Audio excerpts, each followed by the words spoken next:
Hello प्यारे student, नमस्कार। सर्वज्ञान arts class के एक और नए वीडियो में आप लोगों को स्वागत करते हैं। जैसे कि आप लोग देख रहे हैं यहाँ पे कि Bihar board class 10th social science आपका इतिहास का चैप्टर नंबर 8 जो है आपका प्रेस, संस्कृति एवं राष्ट्रवाद इतिहास का, उसमें से आपका एनसीईआरटी बुक में जितना भी आपका सब्जेक्टिव क्वेश्चन बनाने के लिए दिया गया है वो सभी प्रश्नों का उत्तर इसमें हम देने वाले हैं प्यारे बच्चे, बिल्कुल सरल और साधारण भाषा में। तो वीडियो पर पहली बार देख रहे हैं तो वीडियो को लाइक कर देंगे, चैनल पर पहली बार आए हैं तो चैनल को सब्सक्राइब कर देंगे, बेल आइकन वाले घंटी को प्रेस कर देंगे ताकि जब भी हम आपको बिहार बोर्ड से संबंधित किसी भी सिलेबस का कोई भी वीडियो बना के डालें तो नोटिफिकेशन आप तक सबसे पहले जाए और आप आसानी से उसको देख सकते हैं। तो स्टार्ट करते हैं प्यारे बच्चे। इस वीडियो में हम जो 20 शब्दों में लिखने के लिए आपका दिया गया है उसके बारे में जानेंगे और इसके अलावा लघु का जितना प्रश्न है वो सभी लघु प्रश्न का आंसर साधारण और सरल भाषा में बताएंगे प्यारे बच्चे। तो चलिए देखते हैं वो कौन कौन सा प्रश्न है। ये देखिए यहाँ पे आपका लघु उत्तरीय प्रश्न जो आपका दिया गया है इसमें कि 20 शब्दों में लिखना है। कितने शब्दों में प्यारे बच्चों? निम्नलिखित प्रश्नों को 20 शब्दों में उत्तर दें। पहला प्रश्न है आपका लिखना है इसमें कि छापा खाना के बारे में। तो छापा खाना के बारे में 20 शब्दों में लिखना है छापाखाना के आविष्कारक का उतना ही महत्व है जितना आदि मानव द्वारा आग, पहिया और लिपि का था। छापाखाना के आविष्कार ने पूरे विश्व की सोच में क्रांतिकारी बदलाव लाकर रख दिया। ये आपका 20 शब्द में हो गया। इतना आसान भाषा में अगर जो आप लोग लिखिएगा तो आपका आसानी से नंबर मिल जाएगा प्यारे बच्चे।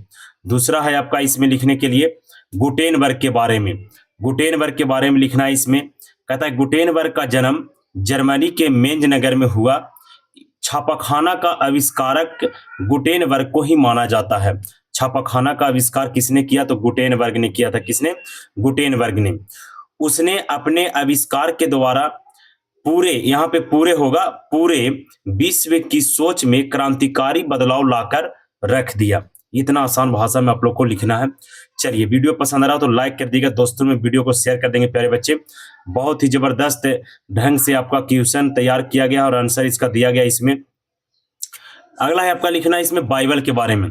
तो बाइबल ईसाई धर्म का धार्मिक ग्रंथ है। गुटेनबर्ग ने जब प्रेस बनाकर छपाई का प्रयोग किया तो उन्होंने सबसे पहले बाइबल को ही छापा था।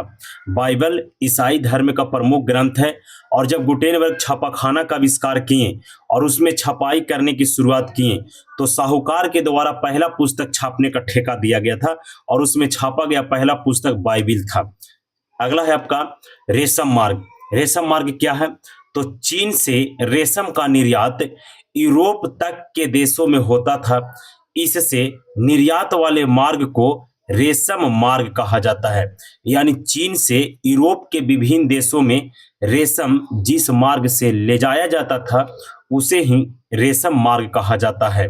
नेक्स्ट प्रश्न, मराठा के बारे में लिखना है प्यारे बच्चे आपका। मराठा, चलिए, मराठा एक समाचार पत्र था। मराठा उग्र विचारों को व्यक्त करने वाला एक राष्ट्रवादी समाचार पत्र था। इसके संपादक बाल गंगाधर तिलक थे। यह समाचार पत्र अंग्रेजी भाषा में प्रकाशित होता था। बता दें आप लोगों को कि ऑब्जेक्टिव क्वेश्चन भी इसमें से पूछा है कि मराठा समाचार पत्र किस भाषा में संपादित होता था? तो अंग्रेजी भाषा में। मराठा किसके द्वारा संपादित किया गया? तो बाल गंगाधर तिलक के द्वारा संपादित किया गया था। नेक्स्ट, यंग इंडिया के बारे में। यंग इंडिया भी एक समाचार पत्र है। अंग्रेजी भाषा में प्रकाशित यंग इंडिया एक देशभक्ति पूर्ण राष्ट्रवादी समाचार पत्र था। इसके संपादक महात्मा गांधी जी थे और इस पत्रिका को संपादित अंग्रेजी भाषा में की जाती थी। नेक्स्ट देखते हैं। सभी लोग कॉपी पर आप लोग नोट कर लीजिएगा प्यारे बच्चे, बहुत ही जबरदस्त ढंग से लिख कर लाए हैं। नेक्स्ट है आपका वर्नाकुलर प्रेस एक्ट। ये सारा एनसीईआरटी बुक में जितना भी दिया गया उसका पूरा सॉल्यूशन किया गया है। एक vernacular press act. Vernacular press act क्या है? तो वर्नाकुलर प्रेस एक्ट 1878 ईस्वी में लॉर्ड लिटन के शासनकाल में, लॉर्ड लिटन उस समय का वायसराय था। जैसे जब भारत उपनिवेश था यानी गुलाम था, अंग्रेजों के हाथों में था भारत की बेड़ियां, तो उस समय वायसराय होता था। पूरा देश को संचालन करने वाला को वायसराय कहा जाता था। पहले गवर्नर जनरल कहते थे, फिर वायसराय कर दिया गया। जिस प्रकार से अभी देश को संचालन करने के लिए राष्ट्रपति और प्रधानमंत्री होता है, उस समय अंग्रेज के काल में गवर्नर जनरल या तो फिर वायसराय होता था। तो जिस समय वर्नाकुलर प्रेस एक्ट लाया गया था, उस समय भारत का वायसराय जो था वो लॉर्ड लिटन था। इसी के शासनकाल में 1878 ईस्वी में वर्नाकुलर प्रेस एक्ट लागू हुआ। यह एक्ट केवल भारतीय भाषाओं में प्रकाशित समाचार पत्रों पर लागू होता था। यानी भारत में जितना भी समाचार पत्र छपता था और जो भारत में हिंदी भाषा में छपता था, उन सभी हिंदी भाषा पर प्रतिबंध लगाया गया था इस एक्ट के द्वारा। नेक्स्ट है आपका इसमें, नेक्स्ट है सर सैयद अहमद खान। सर सैयद अहमद खान के बारे में लिखना है। तो sir Syed Ahmad Khan East India Company के एक किरानी थे, जो अंग्रेजों के इशारों पर हिंदू मुसलमान एकता को तोड़ने का काम करते थे। ये बहुत ही गलत काम करते थे। भारत के नमक खा के ये भारत के थाली में ही छिद्र कर रहे थे। नेक्स्ट है आपका प्रोटोस्टेंटवाद। बहुत जबरदस्त है ये प्रोटोस्टेंटवाद। आइए समझते हैं कि प्रोटोस्टेंटवाद क्या है। पोप और पादरियों के चरित्र में आई गिरावट के कारण ईसाई धर्म दो खेमों में बट गया, यानी दो भागों में बट गया। मूल खेमा कैथोलिक कहलाया और कैथोलिक का जो प्रोटेस्ट करने वाला था खेमा, प्रोटेस्ट का मतलब होता है विरोध करना। प्रोटेस्ट का मतलब क्या होता है? विरोध करना। तो विरोध करने वाला जो खेमा था, यानी प्रोटेस्ट करने वाला जो खेमा था, वही प्रोटोस्टेंटवाद कहलाया। क्या कहलाया? प्रोटोस्टेंटवाद कहलाया। यानी ईसाई धर्म दो भाग में बट गया था, पोप और पादरियों के चरित्र में गिरावट आने के कारण, और जो कैथोलिक था उसका विरोध करने वाला जो लोग थे वही प्रोटोस्टेंटवाद कहलाया। मार्टिन लूथर के बारे में लिखना है। मार्टिन लूथर जर्मनी का एक धर्म सुधारक था। यह पोप और पादरियों के चरित्र में आए गिरावट से नाराज था, जिस कारण उसे धर्म सुधार आंदोलन चलाना पड़ा। 95 थीसिस, 95 स्थापनाएं इन्होंने किया था। ये क्वेश्चन पूछता है कि 95 स्थापनाएं किसने किया? तो मार्टिन लूथर ने किया था। इनको कहना था कि इस मुद्रण जो है इस ईश्वर का दिया हुआ सबसे बड़ा तोहफा है ना। चलिए, ये था आपका।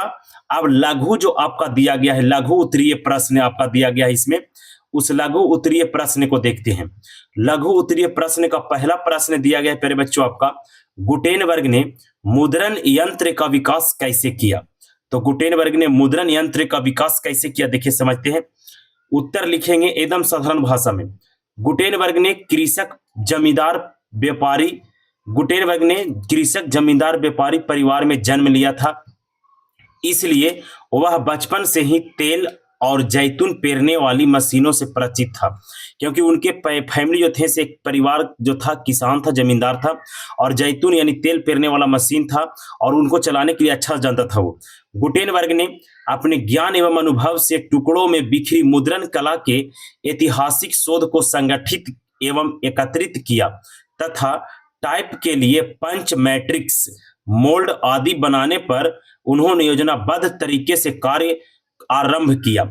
उसने टाइप के लिए 3-4 धातुओं का मिश्रण बना और इसके बाद टाइप बनाए। टाइप मतलब वही छपाई करने वाला टाइप बनाए, और टाइप बना के पहले अक्षरों के मोल्ड बनाए। मोल्ड का मतलब होता है पहले वही, जैसे कि मोल्ड में आपको लिखा हुआ रहेगा। मोल्ड में आपको किस प्रकार से लिखा रहेगा कि जैसे आप कहीं मेला उला घूमने के लिए जाते हैं तो बहुत सारे बच्चे को देखते हो कि हाथ में वह एक रबड़ की टाइप के लिखा हुआ है। तो रिंग वगैरह जो बनाते हैं आप लोग, चाबी में जो लगता है उसमें आपका छपाई होता है आपके नाम से। उसी प्रकार से मोल्ड बनाया आकार देने वाला लोहा का, और उन मोल्डों के सहारे टाइप की ढलाई की गई और अंग्रेजी में किया गया। क्योंकि अंग्रेजी में चूंकि अक्षरों की संख्या बहुत कम है, जैसे हिंदी में करता तो बहुत सारे वर्ड हो जाता है, अंग्रेजी में आपका केवल 26 शब्द ही आपका, और इसमें पूरा दुनिया का जितना सेंटेंस है आपका सारे चीज इसी में आपका आ जाता है।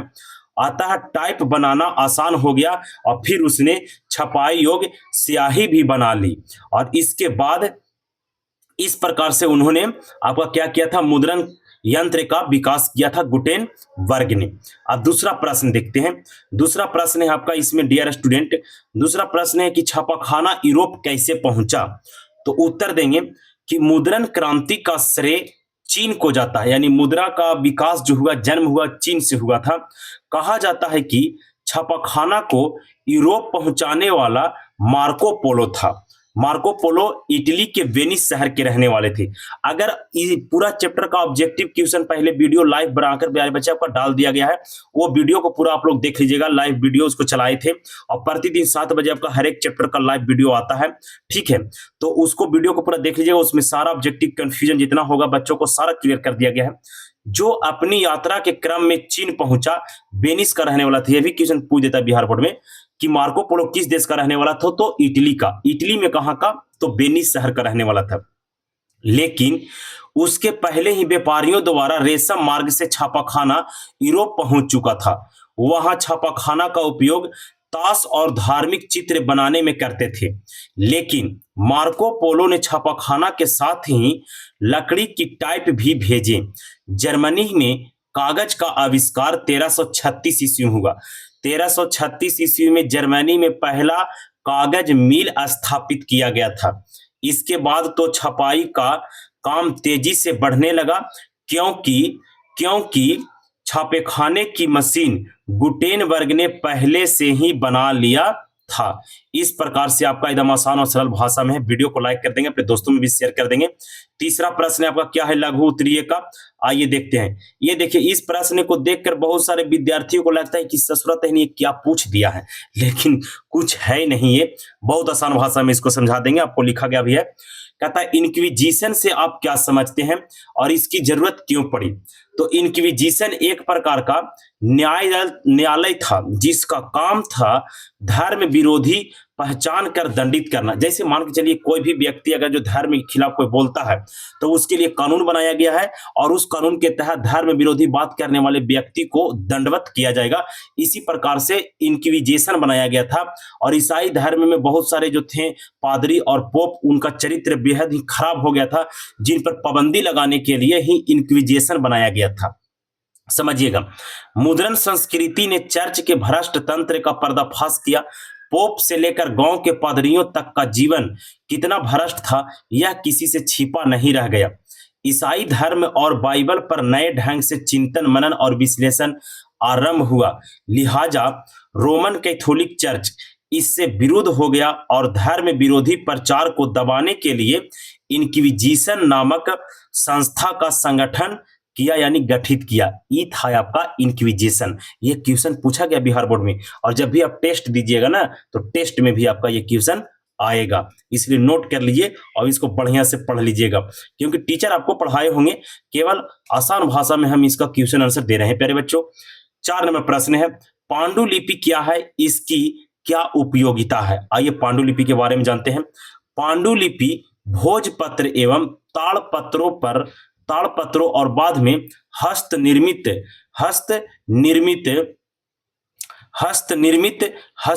लेखन है।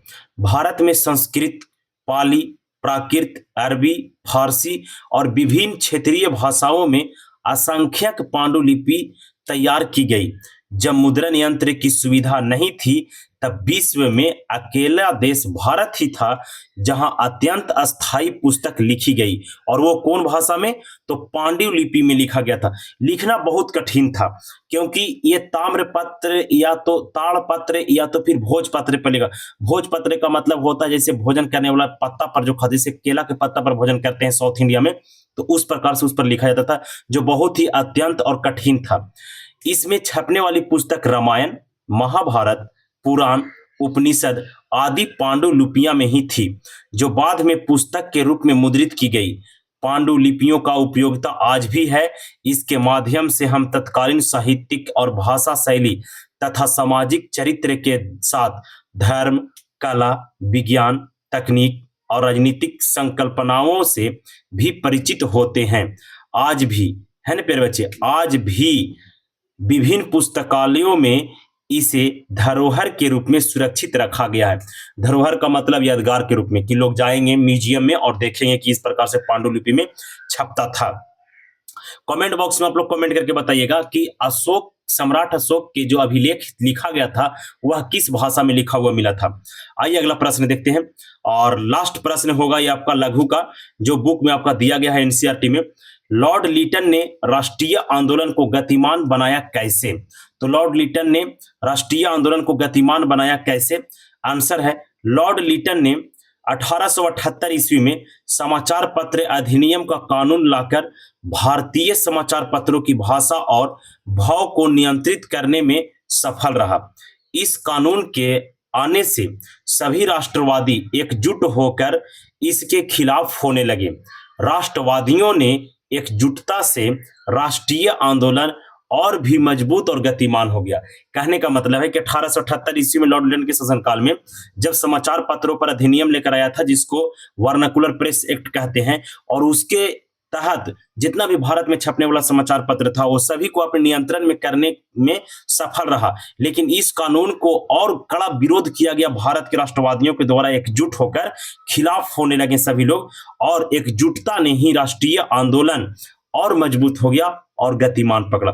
ये था आपका लघु तक का सभी सब्जेक्टिव प्रश्न का आंसर। इसके बाद दीर्घ है, दीर्घ का वीडियो आपका अलग से बन जाएगा। आप लोग कमेंट बॉक्स में करके बताइएगा कि दीर्घ का जितना भी सब्जेक्टिव प्रश्न का आंसर है उसको भी डाल दीजिए, तो आपका प्यारे बच्चे डाल देंगे, लेकिन कमेंट करिएगा जरूर। चलिए, बहुत अच्छा ढंग से वीडियो को बनाए थे प्यारे बच्चे, टाइपिंग किएंगे इसको, और वीडियो पसंद आया होगा तो लाइक करिएगा। चैनल पर पहली बार आए होंगे तो सब्सक्राइब कर अपने दोस्तों में वीडियो को शेयर कर देंगे। एक लाइक करने से आपका कुछ नहीं जाता, हमें बहुत बड़ा मोटिवेट मिलता है। चलिए मिलेंगे एक नई वीडियो में एक नए जोश के साथ, तब तक के लिए जय हिंद, जय भारत।